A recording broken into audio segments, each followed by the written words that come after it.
Ethos Laboratorio de Políticas Públicas ha realizado un recuento del actuar de los sistemas estatales anticorrupción. Está en la línea telefónica Isaac Pacheco, que es especialista anticorrupción de este organismo, y vamos a platicar con él. Son las 7 de la mañana, 47 minutos. Isaac, muy buenos días, ¿cómo estás? Estimado Manuel, muy buenos días, bien, muchas gracias. ¿Y tú? Bien, gracias. Oye, Isaac, importante, primero entender qué es Ethos Laboratorios de Políticas Públicas. Pues mira, Ethos es un think tank, es decir, es un tanque de pensamiento que está orientado a proponer soluciones innovadoras a problemas públicos. Es un tanque que está acostumbrado a promover lo que es la participación colectiva de la ciudadanía, a efecto de que juntos podamos encontrar soluciones nuevas, innovadoras, disruptivas a los problemas que enfrentamos los mexicanos, pues tanto en áreas de economía, de política, también sociales, y justo pues en ese ánimo de poder promover que la participación ciudadana, pues tratamos también de hacer mucho más entendibles los temas. Entonces, en este caso, por ejemplo, el Sistema Nacional Anticorrupción, hemos hecho tanto varios elementos o productos de comunicación que ayudan a un mejor entendimiento de la ciudadanía de este sistema, y por otra parte también tenemos este tipo de elementos de incidencia, como el estudio que estabas justamente comentándole al introducirme, que tiene que ver con pues dar a conocer a la ciudadanía qué es lo que está sucediendo con los obstáculos o retos que enfrentan en su instalación y operación los sistemas estatales anticorrupción. Isaac, ¿quiénes conforman este grupo de Ethos Laboratorio de Políticas Públicas? Mira, Ethos es un grupo muy joven, somos un grupo de alrededor de 31 investigadores, todos oscilamos entre los 25 y 35 años, con excepción tal vez nada más de nuestros dos directores. En ese sentido, pues somos un grupo multidisciplinario, también un grupo internacional. Tenemos perfiles tanto de economía, de ciencia política, de derecho, de relaciones internacionales, y la idea es con esta multiplicidad de visiones poder entender la realidad mexicana y también de Latinoamérica para poder pues ofrecer este tipo de ideas innovadoras. Bien, ¿por qué Tabasco entre los estados escogidos para hacer esta investigación? Tengo entendido que fueron solamente 10. ¿Cuál fue el criterio para seleccionar los estados? Sí, fíjate que lo que nosotros primero hicimos fue solicitar vía solicitud de acceso a la información, y también hay bases de datos difundidas en Internet por la propia Secretaría Ejecutiva del Sistema Nacional Anticorrupción, que nos permitía entender o tener un panorama general del estado en que se encuentran los sistemas. Esas bases de datos, algunas de ellas presentan pues el avance en lo que es la publicación de leyes en la materia, es decir, una reforma constitucional y 8 leyes secundarias en materia anticorrupción que publicaron los estados. Otra base de datos tiene que ver con el avance en instalación de órganos colegiados y unitarios, es decir, como instalación del comité coordinador, del comité de participación ciudadana y varios nombramientos de autoridades. Y también hay una base de datos que presenta el presupuesto asignado a las distintas secretarías ejecutivas estatales. Entonces, a partir de ese panorama general y luego combinándolo con datos del INEGI de incidencia, de actos de corrupción, también de prevalencia de actos de corrupción, y de parte de la UTLA también tenemos una aproximación a lo que es un índice de impunidad en México. Entonces, combinando todas estas variables, nosotros quisimos, o pudimos llegar a englobar en 7 categorías distintas a todos los estados del país, y quisimos abordar aquellas categorías de estados en los cuales encontramos problemas en la implementación o instalación de sus sistemas estatales anticorrupción. Y este justamente fue el caso de Tabasco. ¿Tiene algo que ver que el presidente de la República sea tabasqueño, esta es su tierra, y además de eso, pues es, digamos que el estandarte del presidente, el combate a la corrupción? No, fíjate que de hecho, como primero te explicaba, tiene que ver más con la metodología que un poco te comenté ahorita en 2 grandes trazos, a grandes rasgos, y de hecho podría decir como a nivel de opinión que pues sabemos perfectamente que nuestro actual presidente pues tiene un tiempo que no opera políticamente en Tabasco. Más bien, yo lo recuerdo, por ejemplo, yo estoy en la capital del país y lo recuerdo perfectamente como jefe de gobierno de esta capital. Actualmente pues lo tenemos como presidente, pero pues supimos que estuvo pues recorriendo todo el país durante su campaña, también en periodos anteriores a la campaña, de tal forma que yo no lo veo como con una vinculación directa con el Estado. Realmente no hay como un tipo de sesgo o ángulo por ese motivo para elegir a Tabasco. Estamos platicando con Isaac Pacheco, especialista anticorrupción de Ethos, Laboratorio de Políticas Públicas. Isaac, ¿cuánto tiempo les llevó realizar esta investigación, en particular del caso Tabasco? Fíjate que yo podría dar como un tiempo general de investigación de cada uno de los 10 estados analizados. Tuvimos, yo creo que aproximadamente un periodo de 4 meses para realizar este proyecto, y se trata de un proyecto coordinado, de un proyecto en el que participamos distintos perfiles igual de profesionales. Estuvimos algunas personas de Ethos primero haciendo el diseño del proyecto, planteándolo, y después contactándonos con un editor en jefe que nos pudiera poner en contacto con distintos periodistas locales. Así fue que conocimos justo a los periodistas que hicieron los reportajes en cada estado. Y una vez tenido este contacto, lo que nosotros hicimos fue capacitarlos, brindar distintos talleres, webinars, así en red, sobre cómo operan los sistemas estatales anticorrupción, explicándoles el modelo, esta estructura que tienen los sistemas, y después también todo el marco legal en el cual se tienen que desenvolver o que tienen que operar. Y hecho esto, justo les dimos la instrucción de que fueran a entrevistar distintos actores, tanto de sociedad civil, hablando de representantes de OSCs, de la academia, de grupos empresariales, pero también autoridades de los propios sistemas e incluso autoridades políticas, a efecto de que de una manera testimonial ellos nos dijeran qué estaba sucediendo con los sistemas, qué retos estaban enfrentando. Y esto lo quisimos hacer justo por lo que te explicaba. Hay autoridades como la CESNA, es la Secretaría Ejecutiva del ESNA, que ya publicaba estadísticas sobre la instalación. Y si bien creemos que esos datos son muy valiosos, que ayudan a tener un panorama, una primera visión sobre lo que está pasando con los sistemas, nosotros sabíamos por encuentros con varias de esas autoridades que algo estaba sucediendo en muchos de ellos, y ahí tiene que ver con los resultados, ya que obtuvimos, por ejemplo, que es esta idea de la captura política de los sistemas, ¿no? También este hecho de que hay una instalación incompleta en muchos casos por cuestiones políticas, de que hay problemas de coordinación entre sus miembros, que también todo esto origina impunidad y un mal desempeño de parte de los sistemas anticorrupción. Faltan 6 minutos para las 8 de la mañana. Seguimos platicando con Isaac Pacheco, especialista anticorrupción. Isaac, cuéntanos lo que encontraron en Tabasco. ¿Qué nos puedes decir de entrada? Intitulan este trabajo como Tabasco batea de foul en el combate a la corrupción. Danos detalles.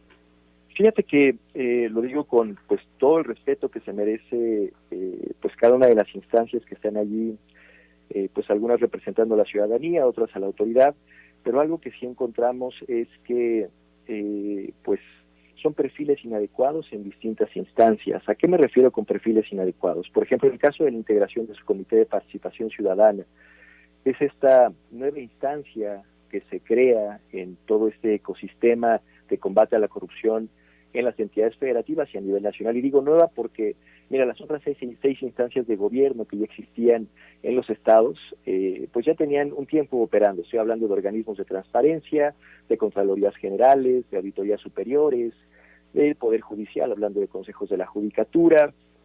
O sea, hay otras instancias que ya existían, también las auditorías superiores, que ahorita también ya lo había mencionado. Pero se crea una nueva instancia que es el Comité de Participación Ciudadana. Y la idea es que esta instancia ayude a monitorear los trabajos del sistema, pero también que fije en la agenda de ese comité coordinador los temas que son de interés de la ciudadanía en materia de combate a la corrupción. Y lo que tenemos es que esta instancia, que tendría que ser meramente ciudadana, porque se supone que sus representantes tendrían que emanar desde organizaciones civiles o la academia, más bien tienen una gran tal vez trascendencia en el servicio público, o tal vez incluso algunos pertenecen a grupos políticos o incluso han tenido carrera política. Entonces esto es lamentable realmente, como una generalidad de lo que está sucediendo no solamente en Tabasco sino en otros CPCs. Isaac, pero la ley prohíbe que puedan participar personas vinculadas con gobiernos o con grupos políticos. Fíjate que qué bueno que lo señalas. Yo creo que en el caso de la ley tenemos una disposición media, es decir, que no es ni tan restrictiva, pero tampoco es que permita todo. de manera libre. ¿A qué me refiero con esto? Es, por una parte, pide un periodo de enfriamiento de aquellos que se postulen para ser pues autoridades ciudadanas de los sistemas anticorrupción, un periodo de enfriamiento político, y significa que no hayan sido pues representantes, no hayan sido candidatos, no hayan sido miembros de partidos políticos por un plazo determinado. Esto va variando entre estado y estado. En algunos es 4 años, en algunos baja hasta 3. Entonces ahí hay pues una disposición expresa que establece eso. Por otra parte, también se establece que determinados tipos de funcionarios públicos tampoco podrían participar en este tipo de convocatorias, pero principalmente se refiere a titulares de instancias públicas, a secretarios de Estado, a ministerios públicos, al más alto nivel, pero ahí es justamente esta parte que te digo, y también yo lo noto así, ¿no? O sea, hay cuestiones que tal vez las leyes, y es muy del derecho mexicano, queremos que todo nos lo diga el derecho, y no cabe para nada, al parecer, la prudencia. Ni quien niegue, yo creo que hay cuestiones que no están establecidas, y aún así tenemos una lista muy amplia de requisitos para hacer el Comité de Participación Ciudadana, pero si es justamente pues una postulación de parte de sociedad civil, de parte de OSCs o de parte de la academia de estos candidatos, lo que se espera es que provengan de sus filas. Y a lo que nos damos cuenta es que justo al momento de operar, justo al momento de tener que llegar a los acuerdos, justo al momento de tener que apoyarse en sus funciones estos CPCs en la ciudadanía, en sociedad civil, pues vemos esta desvinculación, porque puede ser que realmente no nos representan como tal. Entonces, te digo, es una cuestión de no estar tan restrictivo en la norma, deja que justamente algunos cuadros se cuelen, pero también pues de manera expresa pues así mismo se lleva ese nombre, ¿no? Comité de Participación Ciudadana, porque creo que las otras 6 sillas son justo para representación de la autoridad. Bien, ¿qué otra cosa podrías destacar de esta investigación que realizaron? Pues mira, a mí me gustaría profundizar sobre el tema de la captura política o subordinación política. Aquí sí identificamos que independientemente del color del gobernador y también de las bancadas que pues encabezan los congresos, siempre hemos visto en los 10 casos que analizamos que pues han logrado designar en puestos clave de los sistemas pues a personas cercanas a ellos. Ahí tenemos a contralores, fiscales, auditores y hasta miembros del CPC. Eso por una parte, lo cual pues realmente obstaculiza el combate a la corrupción, porque es como ir a jugar fútbol contra un equipo que pues designa al propio árbitro, ¿no? Yo creo que ningún equipo de fútbol o ninguno de nosotros iría a jugar en esos términos. Lo siguiente que quisiera destacar es lo relacionado a un problema a veces de presupuesto. Notamos que en los 10 casos analizados, 6 de esos 10 estados analizados recibieron un presupuesto menor al solicitado. Realmente es un tema el del presupuesto, y en 4 de los 10 estados ni siquiera cuentan todavía con recursos asignados. Por otra parte, también notamos que existen pues perfiles inadecuados. Perfiles inadecuados me refiero que, además de que a veces las autoridades se saltan las restricciones políticas, muchas veces tampoco cuentan aquellos que postulan con una trayectoria profesional o técnica idónea. Es decir, aquí requerimos especialistas en anticorrupción, transparencia, rendición de cuentas, en auditoría, del ejercicio de recursos públicos, y muchos de estos no tienen este tipo de perfiles, lo cual origina descoordinación. O, pues la verdad es que una inadecuada obtención de resultados o bajos resultados, y finalmente pues esto nos propicia una vez más un ambiente de impunidad, un ambiente de desempeño deficiente. Entonces es pues una especie de círculo no virtuoso, que si no resolvemos desde el origen, y aquí tiene que ver con varias recomendaciones que nosotros empezamos a obtener y extraer de estos reportajes, como pues replantear los criterios y procesos de designación de las autoridades anticorrupción. Notamos realmente que pues en estos procesos tiene que haber transparencia, tiene que haber muchísima difusión para que la gente se entere, no solamente para participar, sino para que sociedad civil también acompañe, vigilando y observando esos procesos de designación, a efecto de que los mejores cuadros justamente pues lleguen a ser autoridades. Además de replantear esos procesos de designación, estamos notando que en muchas ocasiones se necesitan establecer sanciones para que las autoridades no sean omisas en la instalación de los sistemas. Esto es muy importante porque a veces puede ser que muchas frenaron la publicación de algunas leyes, en otros casos han frenado la instalación de algunas instancias, y esto entorpece el combate a la corrupción. Y otra recomendación muy importante, por ejemplo, no pasa mucho en los cambios de gobierno, es algo que notamos en Tabasco. Una vez que entra una nueva autoridad, nuevo gobernador, un nuevo poder ejecutivo, pues el hecho de que no se respeten los periodos de nombramiento de las autoridades. Ahí tenemos, por ejemplo, en el caso de Tabasco, pues cómo se remueve al fiscal anticorrupción. Y ahora, ahí hay un montón de interpretaciones. En el caso de Tabasco tenemos no solamente que se remueve al fiscal anticorrupción cuando su plazo de nombramiento era más amplio, es decir, todavía no había vencido. Por otra parte, también vemos que pues se logra pues obtener la renuncia de 2 miembros del CPC, también de su secretario técnico anterior. Y bueno, pues todo esto en el marco de una serie de desacreditaciones en medios, de varias declaraciones públicas sobre el alto sueldo que tienen, sobre los pocos resultados que al parecer pues también habían alcanzado. Pero también eso es sensible, porque entonces responde mucho a esta cuestión de una ola política, ¿no? De cómo parece ser, por lo que justamente se advierte pues en los testimonios justamente que nosotros tenemos y también lo que encontramos en varias publicaciones de medios de comunicación, que pues estas presiones políticas obedecen justo pues a este cambio de gobierno que se acaba de dar con el nuevo gobernador. Para entenderlo bien, Isaac, esto sería un tema mediático de los ejecutivos estatales, esto es, se resisten, no tienen el mayor interés de que estos sistemas estatales anticorrupción prosperen, cumplan con el objetivo. ¿Eso sería la conclusión de esta investigación? Sí, yo creo que sí. De alguna forma, yo creo que hay como 2 diagnósticos. En aquellos lugares donde ya ha sido instalado, o sea, ya no han tenido como otra posibilidad más que instalarlo, lo que han hecho es que sea inoperante.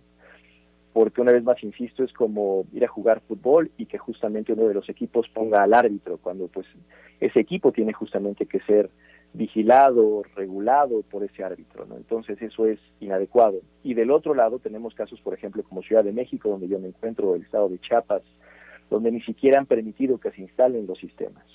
Entonces yo creo que tan le ven posibilidades al modelo de los sistemas estatales anticorrupción, al diseño institucional que estos plantean y también el modelo de toma de decisión de los mismos, aún con todas sus limitaciones, pero yo creo que le ven tantas posibilidades que han preferido pues mantenerlos cooptados, mantenerlos capturados o subordinados políticamente para que estos no avancen. Interesante, Isaac, sin duda esta investigación, este trabajo que realizaron.